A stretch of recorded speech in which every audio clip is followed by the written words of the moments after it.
Nakauwi na si People's Champ Manny Pacquiao sa bansa. Marami ang nagabang kay Pacman. Sa katunayan, ang iba nagpa-late pa sa opisina para makita lang ang idolo. Here's Pia Gutierrez with the real score. Kahit aminadong kulang sa pahinga, good mood si People's Champ Manny Pacquiao sa eroplano pa lang pauwi ng Pilipinas. Nagpasalamat na agad siya sa mga Pinoy na todo ang suporta sa kanya. Papasalamat sa lahat ng suporta, pagkakaisa ng sambayan ng Pilipino. 3:45 ng madaling araw, lumapag ang eroplano ng People's Champ. Sa airport, nagpaunlak si Manny ng maikling press con. Agad niya sinagot ang mga patutsada ni Mayweather. Para sa akin is panalo pa rin ako. Paulit-ulit kong pinanood at panalo tayo ng 2 points.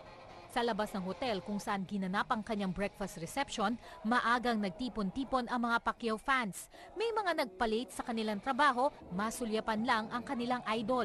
At least kahit na hindi natin makita sa Las Vegas dito, makita man na natin in person. At nang magsimula ng motorcade ni Pacquiao, eksakto 10:00 ng umaga, hindi na magkamayaw ang mga tao. Inikot ng motorcade ang Ayala Avenue, Buendia, Taft, Quirino at Roas Boulevard. Panay ang kaway ni Manny na naghagis pa ng t-shirt sa libu-libong fans na nag-abang sa kalsada. Manny Pacquiao, ikaw number 1 sa puso namin. Pagdating sa Raha Sulaiman Park, sandaling tumigil si Manny para sa maikling programa na pinangunahan ni Manila Mayor Joseph Estrada. We are the best boxer the Philippines ever had.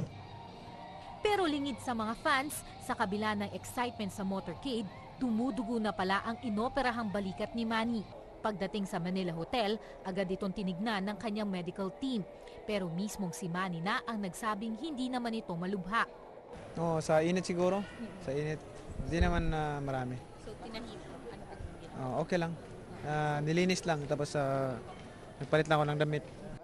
Sa kabila nito, natuloy pa rin si Manny sa kanyang courtesy call sa Malacanang 3:00 ng hapon. Pia Gutierrez, ABS-CBN News. Sa likod ng bawat suntok ni Pacman ay ang buong puwersa ng bayan. Suportahan natin siya. Sumapak para kay Pacman. Lahat tayo kasama sa isang bayan para kay Pacman.